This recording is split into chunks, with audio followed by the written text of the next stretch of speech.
Hi guys, eminent classes में आपका स्वागत है।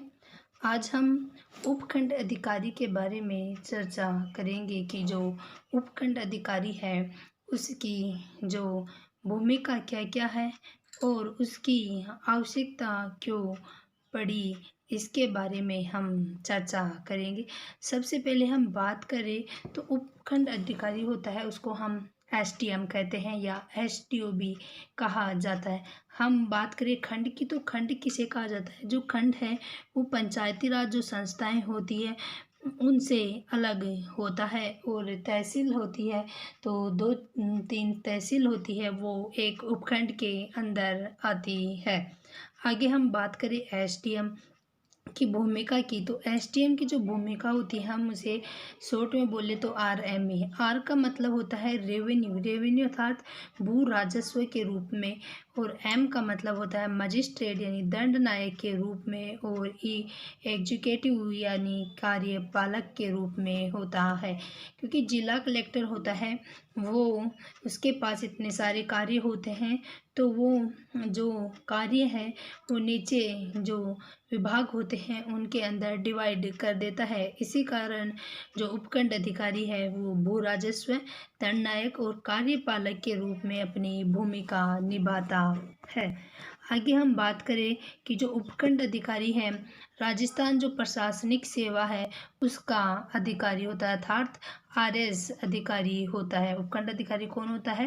राजस्थान प्रशासनिक जो सेवा होती है आरएस, उसका अधिकारी है। हम बात करें तो उपखंड अधिकारी अपने अधीन तहसीलों वह उनसे संबंधित गांवों में राजस्व प्रशासन व अन्य प्रशासनिक गतिविधियों के लिए उत्तरदायी होता है। कि जो तहसील है और उनसे संबंधित जो राजस्व प्रशासन है तो उनकी देखरेख इसके उपखंड अधिकारी के द्वारा की जाती है। हम एसडीएम की भूमिका की बात करें तो हम सबसे पहले देखें तो भू राजस्व अधिकारी के रूप में इसकी भूमिका क्या होती है, इसके बारे में हम चर्चा करते हैं। किसके रूप में? भू राजस्व अधिकारी के रूप में एसडीएम की शक्तियाँ क्या क्या होती है या फिर क्या क्या कार्य होते हैं। बात की जाए कि राजस्थान में भू राजस्व अधिनियम कब आया? राजस्थान में भू राजस्व अधिनियम 1956 में आया था। राजस्थान में भू राजस्व अधिनियम कब आया? 1956 में आया, और यह पहले संविधान संशोधन के द्वारा लाया गया था। हम भू राजस्व के मामलों में न्यायिक, प्रशासनिक व नियंत्रण इकाइयों की शक्तियाँ प्राप्त होती है। हम बात करें जो ग्रामवार भू अभिलेख है, कौन से अभिलेख? ग्रामवार भू अभिलेख, जिसे हम नक्शे भी बोलते हैं, तो इनका तैयार करवाने का कार्य एसडीएम का होता है। अर्थात जो भी भूमि होती है तो भूमि का जो पट्टा होता है या जो किस क्षेत्र में उनकी भूमि है किसी कैंडिडेट की, तो उनका नक्शा है वो किसके द्वारा तैयार करवाया जाता है? एसडीएम के द्वारा तैयार करवाया जाता है। और जो तहसीलदार, कानूनगो और जो पटवारी होते हैं उन पर नियंत्रण भी उपखंड अधिकारी के द्वारा रखा जाता है। भू सीमांकन और जो प्रतीक चिन्ह है उनकी स्थापना करने का कार्य भी एसडीएम अधिकारी का होता है। हम बात करें जो उपखंड है, उस उपखंड में जब फसल की स्थिति समकालन के समय या आकलन जो किया जाता है वो भी एसडीएम अधिकारी के द्वारा किया जाता है। और सरकारी भूमि में जो अतिक्रमण हटाने का कार्य होता है वो भी एसडीएम अधिकारी करता है। और उपखंड की रिपोर्ट है वो कलेक्टर को प्रस्तुत करना भी उपखंड अधिकारी का कार्य है। आगे हम बात करें उपखंड अधिकारी की दंड नायक के रूप में, कि जो दंड नायक के रूप में इसकी क्या क्या शक्तियाँ होती है। किसके रूप में? दंड नायक के रूप में उपखंड अधिकारी की क्या क्या शक्तियाँ होती है। तो उपखंड में शांति व्यवस्था बनाए रखना, कि जो उपखंड अधिकारी है जिस उपखंड में वह नियुक्त है तो उस उपखंड में वह शांति व्यवस्था बनाए रखे, तो ये उसकी जिम्मेदारी होती है। अशांति की स्थिति उत्पन्न हो जाए या हिंसा भड़क जाए तो वहाँ पर धारा 144 का प्रयोग उपखंड अधिकारी के द्वारा किया जा सकता है। और उपखंड के अधिकारी होता है वो उपखंड में फौजदारी रिपोर्ट भी तैयार करवा सकता है। फौजदारी रिपोर्ट भी उपखंड अधिकारी के द्वारा तैयार करवाई जाती है। और पुलिस थाना व चौकियों और जेलों का जो निरीक्षण होता है वो भी उपखंड अधिकारी के द्वारा किया जाता है। हम भू राजस्व न्यायिक अधिकारी के रूप में उपखंड अधिकारी की शक्तियां देखें या भूमिका देखें तो क्या है कि जो भी सीमा विवाद हुआ है या गोचर भूमि है उससे संबंधित जो भी विवाद होंगे, सीमा विवाद, गोचर भूमि से संबंधित जो भी विवाद होगा तो वो किसके द्वारा सुलझाया जाएगा, वो उपखंड अधिकारी के द्वारा समाप्त किया जाएगा।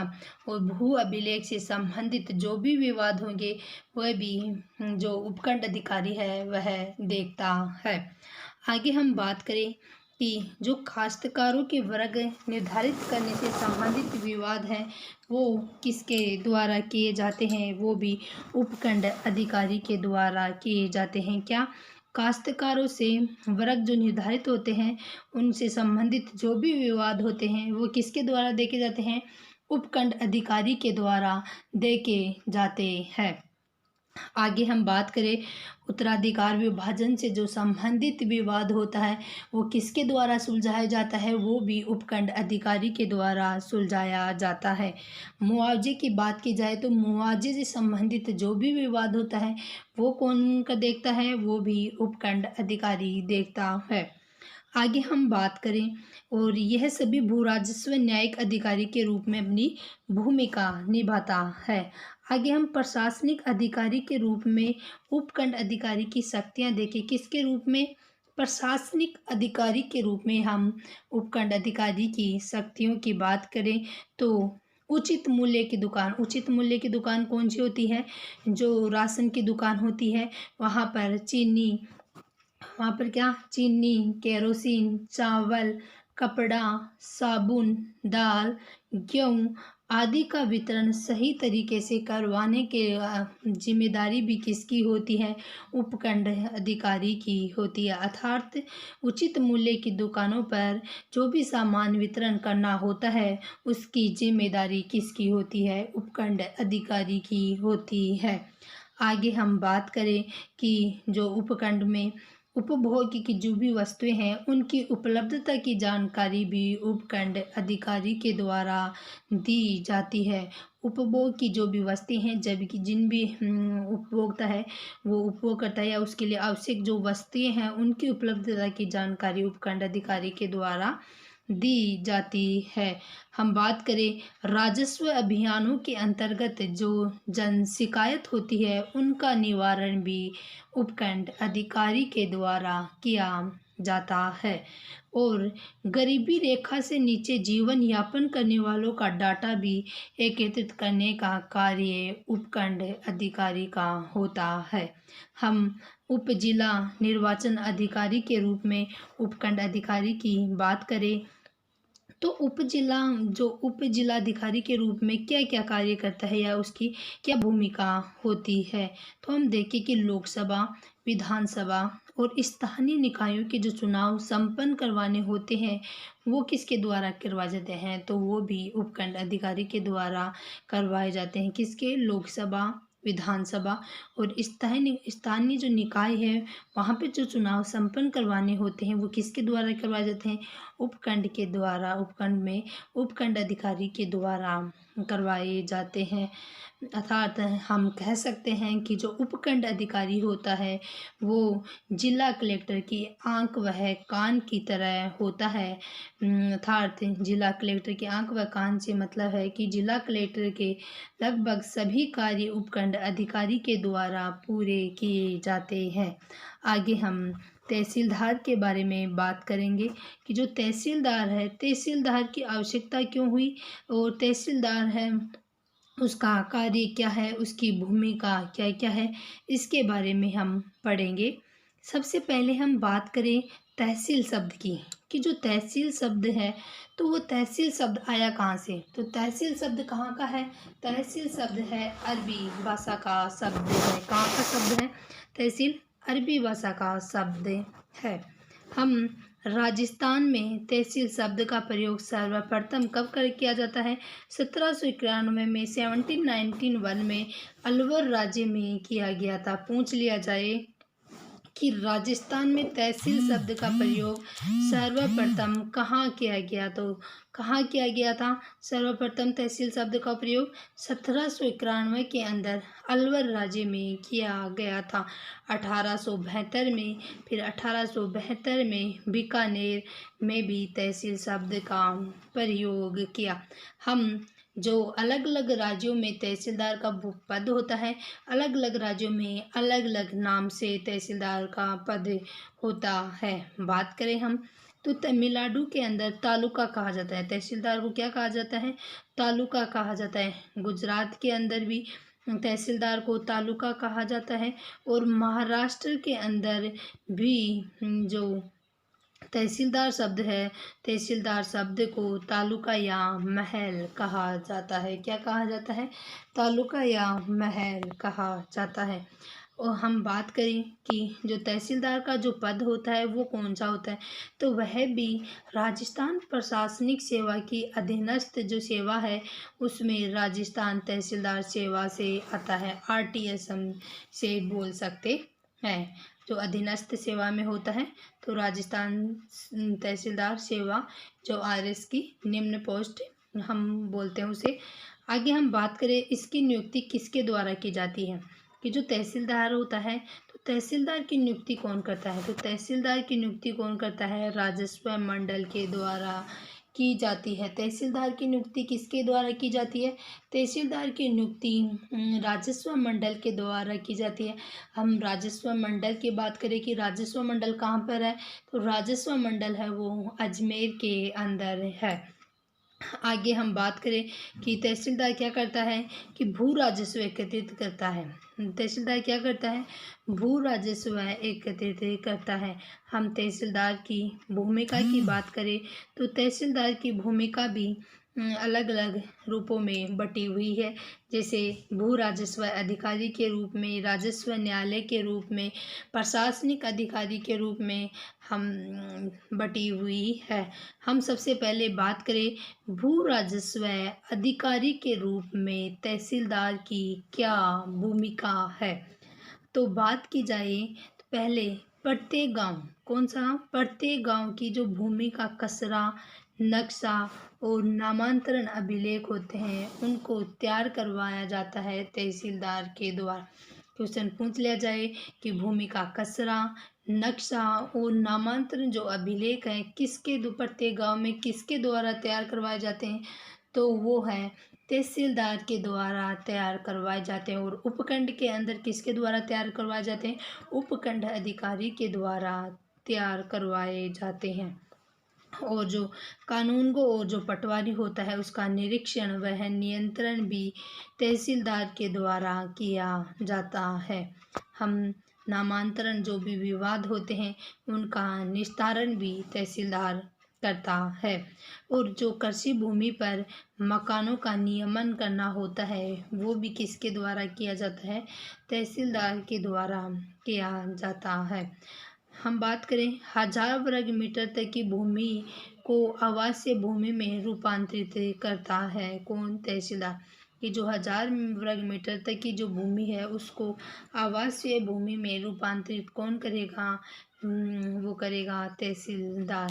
हम राजस्व न्यायालय के रूप में, राजस्व न्यायालय के रूप में तहसीलदार के कार्य की बात करें तो राजस्व न्यायालय के रूप में किस प्रकार से कार्य करता है। सबसे पहले हम बात करें सीमा संबंधित विवाद, कि जो भी सीमा संबंधित विवाद होते हैं उनका निपटारा करता है कौन, तहसीलदार। कि जो भी सीमा संबंधित विवाद होते हैं उनका निपटारा कौन करता है, तहसीलदार के द्वारा किया जाता है। जो भी नामांतरण विवाद होता है उसका निपटारा भी किसके द्वारा किया जाता है? तहसीलदार के द्वारा। अर्थात कि किसी के माता पिता की डेथ हो जाने पर जब उसका नामांकन खुलता है तो भाई बहनों के अंदर जो विवाद होता है इसको हम बोलते हैं नामांतरण विवाद। उस विवाद का निपटारा किसके द्वारा किया जाता है? तो वो किया जाता है तहसीलदार के द्वारा। गोचर भूमि है, गोचर भूमि कौन सी होती है? जो पशुओं के लिए छोड़ी जाती है भूमि, उसको हम गोचर भूमि कहते हैं। उसका विवाद का निपटारा भी किसके द्वारा किया जाता है? तहसीलदार के द्वारा किया जाता है। और सरकारी जो भी भूमि होती है, जैसे मंदिर की भूमि हो और अन्य कोई भूमि हो, तो उनको जो सरकारी भूमि होता है उन पर जो अतिक्रमण पर कार्यवाही करता है वो किसके द्वारा की जाती है? वह कार्यवाही वो की जाती है तहसीलदार के द्वारा। और राजस्व वसूली का कार्य भी किसके द्वारा किया जाता है? तहसीलदार के द्वारा किया जाता है। हम तहसीलदार की शक्तियाँ न्यायिक अधिकारी के रूप में देखें तो न्यायिक अधिकारी के रूप में तहसीलदार की क्या क्या शक्ति हैं? कि भू राजस्व की रजिस्ट्री को प्रविष्ट करना, जो भी भू राजस्व की जो रजिस्ट्री होती है उसको प्रविष्ट करना किसका कार्य होता है? तहसीलदार का कार्य होता है। और वो न्यायिक अधिकारी के रूप में यह कार्य करता है। बंटवारा नाम के दावों का निस्तारण भी किया जाता है। और भूमि के जो भी मुआवजे होते हैं उनका परीक्षण करना भी किसका काम होता है? तहसीलदार का कार्य होता है। दंड नायक के रूप में हम तहसीलदार की शक्तियाँ देखें, किसके रूप में? दंड नायक के रूप में हम तहसीलदार की शक्तियाँ देखी जाए तो दंड नायक के रूप में क्या शक्ति है? कि तहसीलदार को यह शक्ति प्राप्त है कि दोषी व्यक्ति को 6 माह की सज़ा या 200 रुपये का जुर्माना लगा सकता है। क्या कर सकता है? कि तहसीलदार है वो ये शक्ति प्राप्त है और ये किसी भी दोषी व्यक्ति पर 6 माह की सज़ा और 200 रुपये का जुर्माना लगा सकता है। हम प्रशासनिक अधिकारी के रूप में किसके रूप में? प्रशासनिक अधिकारी के रूप में तहसीलदार की भूमिका देखें तो तहसीलदार की भूमिका क्या है? कि तहसील कोषागार की रक्षा करना। जो तहसील है उसमें जो कोषागार है उसकी रक्षा करने का कार्य होता है। आम चुनावों के समय व्यवस्था देखना कि आम चुनाव हो रहे हैं, जैसे स्थानीय निकायों के चुनाव है तो उन चुनावों के जो भी समय जो व्यवस्थाएं होती है वो व्यवस्थाएं किसके द्वारा देखी जाती है? तहसीलदार के द्वारा देखी जाती है। जनगणना के कार्यक्रम में हाथ बढ़ाना कि जो जनगणना की जाती है तो उस कार्यक्रम में हाथ बैठाना के इसका कार्य होता है। अर्थात वो कार्य करना किसका काम होता है? तहसीलदार का होता है। जाति प्रमाण पत्र, हैसियत प्रमाण पत्र और कृषक प्रमाण पत्र वह मूल निवास प्रमाण पत्र भी तहसीलदार के द्वारा जारी किए जाते हैं। कौन कौन से? जाति प्रमाण पत्र, मूल निवास प्रमाण पत्र, हैसियत प्रमाण पत्र और कृषक जो प्रमाण पत्र है वो तहसीलदार के द्वारा तैयार करवाए जाते हैं।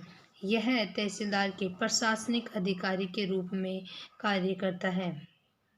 किसके रूप में कार्य करता है? प्रशासनिक अधिकारी के रूप में भी कार्य करता है। कौन? तहसीलदार है वो।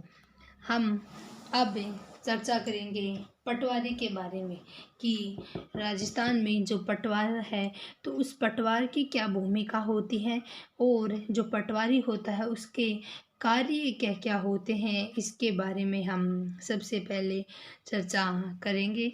हम बात करें कि जो पटवारी का पद है, पटवारी का पद क्या है? कि राजस्व प्रशासन की निम्नतम किंतु सर्वाधिक महत्वपूर्ण पद होता है। पटवारी का जो पद है राजस्व प्रशासन में निम्नतम होता है लेकिन सर्वाधिक महत्वपूर्ण पद होता है। क्यों? क्योंकि पटवारी के द्वारा गांव की जो भी भूमि होती है या जो भी कार्य होता है या नक्शे होते हैं उनको पटवारी को उसके बारे में पता होता है। और हम इसकी नियुक्ति की बात करें कि जो पटवारी है कि पटवारी की नियुक्ति कौन करता है? तो पटवारी की नियुक्ति कौन करता है? राजस्व मंडल के द्वारा पटवारी जो पटवारी होता है उसकी नियुक्ति की जाती है। और राजस्व मंडल कहाँ पर है? राजस्व मंडल है अजमेर के अंदर। कहाँ पर है? अजमेर के अंदर है राजस्व मंडल। और ये जो पटवारी का जो पद है वो ग्रामीण क्षेत्रों में सदियों से यह प्रभावी रहा है। अर्थात कि जो वैदिक काल था तो वैदिक काल में भी जो बंटवारे किए जाते थे, जो प्रशासनिक के रूप में विभाजन होता था जो विभागों का, तो उस समय भी पटवारी के रूप में अन्य पद होता था। जो भी पटवारी की भूमिका, जो आज पटवारी की भूमिका होती है उस समय उसकी भूमिका होती है। इसी कारण कहा जाता है कि ग्रामीण क्षेत्रों में सदियों से भी यह पटवारी का जो पद है वो हमेशा प्रभावी रहा है। राज्य के लगान वसूली में पटवारी का पदनाम संभवतः मुस्लिम शासकों की देन है। किसकी देन है? कि जो भी ग्रामीण क्षेत्र थे वहाँ से लगान वसूली करना, तो लगान वसूली करने के जो लगान वसूली की जाती है और जो पटवारी का जो नाम दिया गया था वो किसके द्वारा दिया गया था? मुस्लिम शासकों के द्वारा दिया गया था। भारत में पटवारी है उनको भी अलग अलग नाम से जाना जाता है। जैसे हम बात करें तमिलनाडु, तो तमिलनाडु के अंदर किस नाम से जाना जाता है? तमिलनाडु के अंदर जाना जाता है कर्नम। किसके नाम से? कर्नम के नाम से जाना जाता है। तमिलनाडु में किसके नाम से जाना जाता है? कर्नम के नाम से जाना जाता है। महाराष्ट्र में किसके नाम से जाना जाता है? तलस्ती के द्वारा जाना जाता है। और राजस्थान में पटवारी के द्वारा राजस्थान में पटवारी का नाम, पटवारी पद है वो पटवारी के नाम से जाना जाता है। और उत्तर प्रदेश में लेखापाल के नाम से पटवारी के पद को जाना जाता है। हम बात करें 1999 में 1999 में क्या हुआ था कि जो शिवचरण माथुर थे, शिवचरण माथुर की अध्यक्षता में राजस्थान प्रशासनिक सुधार समिति बनाई गई थी। कौन सी समिति बनाई गई थी शिवचरण माथुर की अध्यक्षता में? राजस्थान प्रशासनिक सुधार जो समिति बनाई गई थी वो बनाई थी। और उसमें क्या गया था कि जो पटवारी का नाम है तो पटवारी के नाम को बदल कर राजस्थान में लेखापाल करने की सिफारिश की गई थी। किसकी सिफारिश की गई थी? जो पटवारी का नाम है उसके स्थान पर क्या किया गया था? लेखापाल करने की सिफारिश की गई थी। और किसके द्वारा की गई थी? शिवचरण माथुर के अध्यक्षता में जो राजस्थान प्रशासनिक सुधार समिति थी उसके अकॉर्डिंग ये सिफारिश की गई थी कि पटवारी का नाम है, पटवारी के स्थान पर लेखापाल, उसके नाम को बदलकर लेखापाल करना चाहिए। और ये बात कब की गई थी? 1990 में की गई थी। और जो प्रथम प्रशासनिक सुधार समिति 1963 में, तो उसमें हरीश चंद्र जो माथुर थे उन्होंने अध्यक्षता में बनी थी। प्रथम पर सब पूछा जाए कि प्रथम प्रशासनिक सुधार समिति कब बनी थी? प्रथम प्रशासनिक सुधार समिति बनी थी 1963 में। और वो किसके द्वारा इसकी अध्यक्षता की गई थी? हरीश चंद्र माथुर के द्वारा इसकी अध्यक्षता की गई थी। किसके द्वारा अध्यक्षता की गई थी? हरीश चंद्र माथुर के द्वारा अध्यक्षता की गई थी।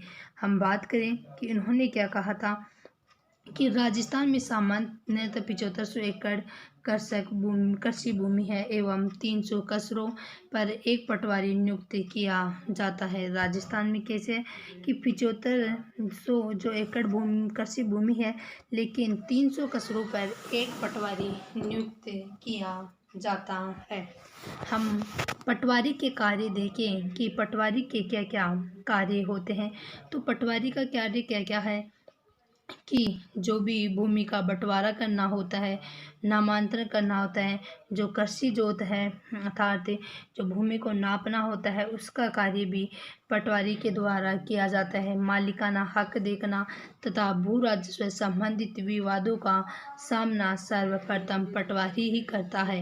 और जब पटवारी के द्वारा यह विवाद नहीं सुलझाया जाता तो ये तहसीलदार के पास पहुंचता है और उसके बाद में उपखंड अधिकारी और उसके बाद में यह कलेक्टर के पास जाता है और उसके बाद में यह राजस्व मंडल के पास चला जाता है। और भूमि से संबंधित जो भी प्रमाणिक दस्तावेज तैयार करना होता है, इन दस्तावेजों में नक्शे तैयार करना और उनका रख रखाव भी करना पटवारी का कार्य होता है। हम बात करें कि जो गिरदावरी रिपोर्ट तैयार करता है, तो गिरदावरी रिपोर्ट भी पटवारी के द्वारा तैयार की जाती है। एग्जाम में क्वेश्चन पूछ लिया जाए कि गिरदावरी जो रिपोर्ट है वो किसके द्वारा तैयार की जाती है, तो वो है पटवारी के द्वारा तैयार की जाती है। और जो सर्वेक्षण चिन्ह है उनको सुरक्षित रखने और रख रखाव का कार्य भी किसके द्वारा किया जाता है, पटवारी के द्वारा। भूमि की पैमाइश करना, भूमि की पैमाइश करने से मतलब है कि जो भूमि है उसको जो नापा जाता है उसके बारे में बात की जाती है कि उसको हम भूमि की पैमाइश करना कहते हैं। और वो किसके द्वारा की जाती है, पटवारी के द्वारा की जाती है। और ये सभी भू राजस्व के कार्य पटवारी के द्वारा किए जाते हैं। भू राजस्व के कार्य किसके द्वारा किए जाते हैं, पटवारी के द्वारा किए जाते हैं। हम भू राजस्व मामलों में अपील की बात करें तो भू राजस्व के मामलों में अपील पहले किसके पास की जाती है, सबसे पहले की जाती है तहसीलदार के पास में। तहसीलदार के बाद में किसे की जाती है, सबसे पहले तो भू राजस्व संबंधित जो भी विवाद होता है पटवारी के पास आता है। और पटवारी के बाद में तहसीलदार के बाद में तहसीलदार के पास आता है। अब जब तहसीलदार के द्वारा भी वो मामला नहीं सुलझाया जाता है या उसका निपटारा नहीं किया जाता तो वह एसडीएम के पास चला जाता है। एसडीएम के बाद में किसके पास आता है, एडीएम के पास चला जाता है। एडीएम के बाद में ये किसके पास जाता है, डीएम जो कलेक्टर होते हैं उनके पास चला जाता है। और उसके बाद में किसके पास जाता है, ये राजस्व मंडल के पास जाता है। और जब राजस्व मंडल के द्वारा भी इसका निपटारा नहीं होता तो उच्च न्यायालय में जाता है। और उच्च न्यायालय से कहाँ चला जाता है, सर्वोच्च न्यायालय के अंदर चला जाता है। तो भू राजस्व मामलों में अपील किस प्रकार से की जाती है, हमने देखी कि तहसीलदार, एसडीएम, उसके बाद में एडीएम, डीएम, राजस्व मंडल, उच्च न्यायालय और सर्वोच्च न्यायालय में की जाती है। धन्यवाद।